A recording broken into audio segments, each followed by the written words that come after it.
मंचासीन सभी अतिथिगण और सभी क्रांतिकारी अम्बेडकरवादी साथियों, सभी को क्रांतिकारी जय भीम, विनम्र नमो बुधाय। आज हम लोग संविधान जागरूकता सप्ताह, संविधान जागरूकता महासम्मेलन मना रहे हैं। तो संविधान का वितरण भी किया। ये संविधान है क्या? इस इतने मोटे संविधान को आम आदमी नहीं पढ़ेगा और उसकी भाषा उसको समझ में नहीं आएगी, लेकिन जिसने संविधान की इस प्रस्तावना को पढ़ लिया वो समझ लो वो संविधान को जान गया। आजकल आप देख रहे होंगे पिछले 2-3 सालों में कई प्रकार के नए नए कथावाचक आ गए। एक तरफ हम लोग संविधान जागरूकता महोत्सव मना रहे हैं, लेकिन खुलेआम बड़े बड़े पंडालों में वो कथावाचक कथा करते हुए कहते हैं संविधान को बदलो, हमको हिंदू राष्ट्र बनाना है। मैं पूछना चाहता हूं भारत के प्रधानमंत्री जी से, मैं पूछना चाहता हूं भारत के गृह मंत्री जी से, मैं पूछना चाहता हूं देश के सभी राज्यों के मुख्यमंत्रियों से, जो कथावाचक खुलेआम संविधान को बदलकर हिंदू राष्ट्र बनाने की बात कर रहे हैं, क्या यह संविधान का विरोध नहीं है? क्या ये देश का विरोध नहीं है?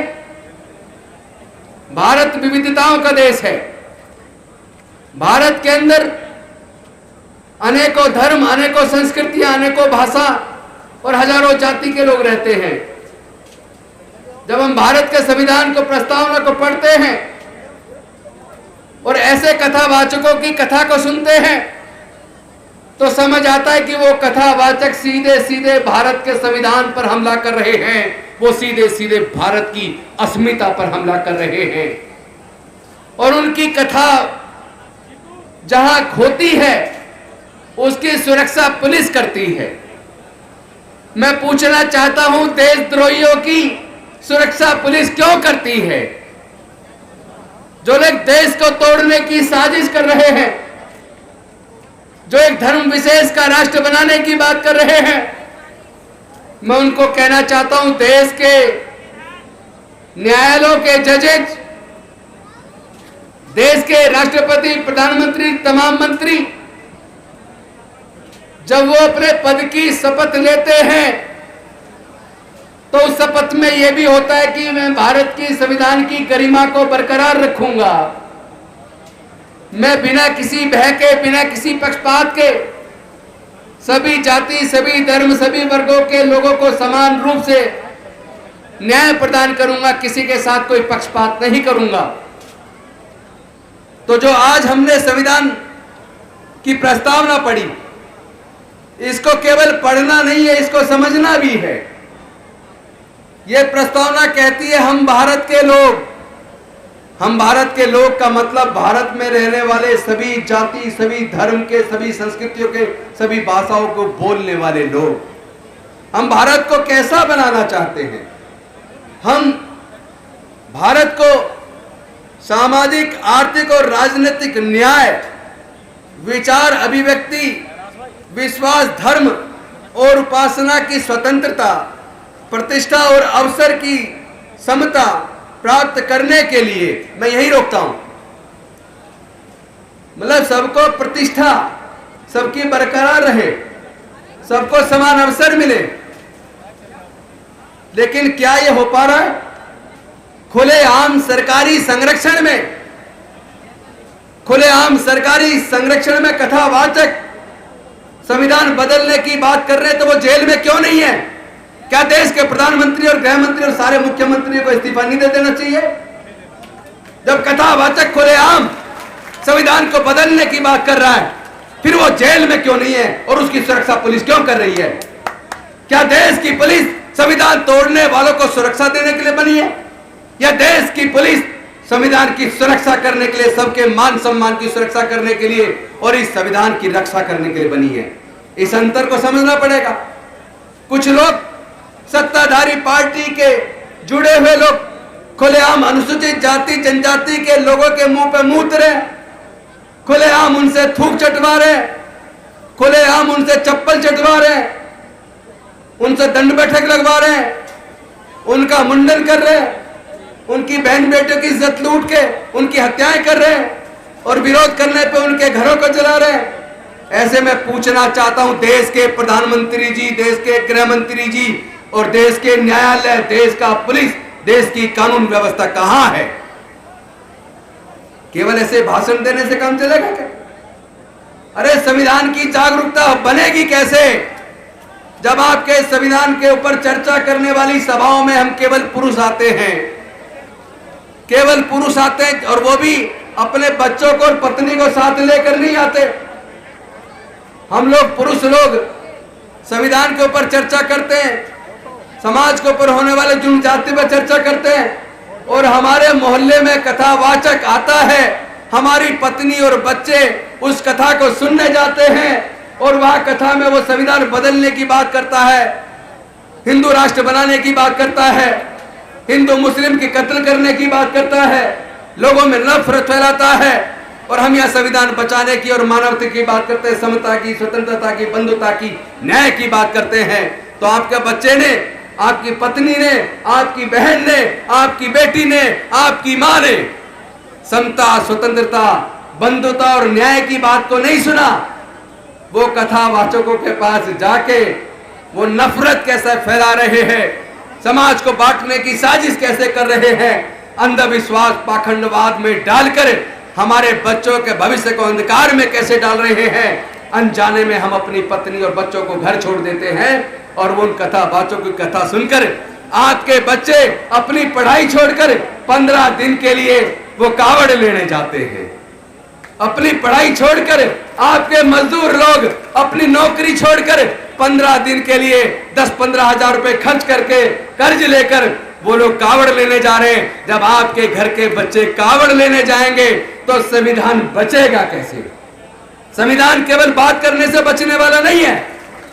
मेहनत कश लोग जो 18-18 घंटे काम करते हैं उनको भरपेट खाना नहीं मिलता।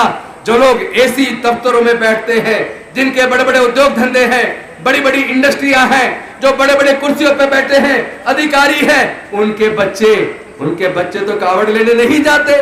उनके बच्चे तो विदेश में पढ़ने जाते हैं, उनके बच्चे कॉलेज में पढ़ने जाते हैं, उनके बच्चे IAS IPS बनने की कोचिंग ले रहे होते हैं और आपके बच्चे धर्म की रक्षा का ठेका लेते हैं।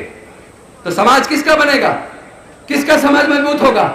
समाज उसका मजबूत होगा जिसके बच्चे पढ़ेंगे। समाज उसका मजबूत होगा जिसके बच्चे व्यापार में अपना मन लगाएंगे।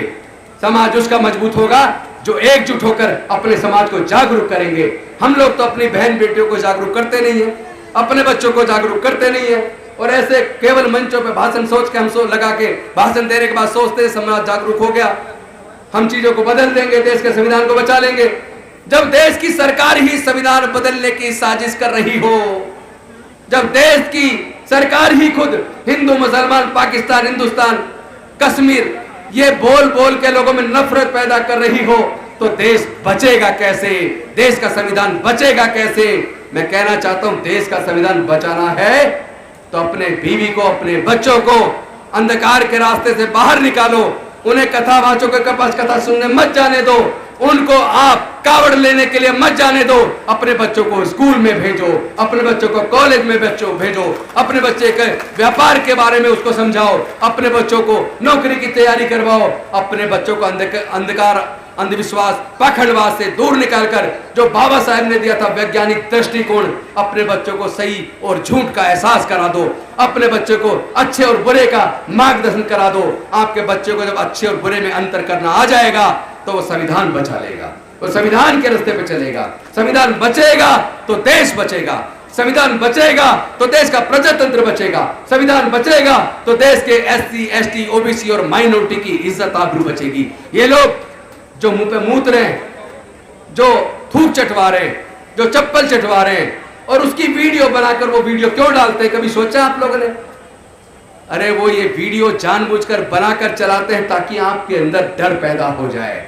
लेकिन मैं ऐसे लोगों को और उनके संरक्षण करने वाले नेताओं को, उन सरकारों को चेता देना चाहता हूं, आप जितनी मर्जी वीडियो बना के चला लेना, जितनी मर्जी उत्पीड़न कर लेना, लेकिन हम ना डरने वाले हैं, ना झुकने वाले हैं, ना बिकने वाले हैं। हम मिटा देंगे ऐसे लोगों को जो संविधान को मिटाने का ख्वाब देखते हैं। हम लोग डॉक्टर बाबा साहब अम्बेडकर को मानने वाले लोग हैं, हम संत गुरु रविदास को मानने वाले लोग हैं, हम समता पसंद, न्याय पसंद लोग हैं, हम मानवता को मानने वाले लोग हैं। आप हमें डराने की अब सोचना मत, वरना नींद में भी आपको डरावने सपने आएंगे, नींद में भी आपको हमारे भाषण सुनने को मिलेंगे, और हम लोग अपने समाज को इतना मजबूत कर देंगे, अपने समाज को इतना ताकतवर बना देंगे, क्योंकि हम जानते हैं हम 88% हैं, 88% लोग राज करेंगे।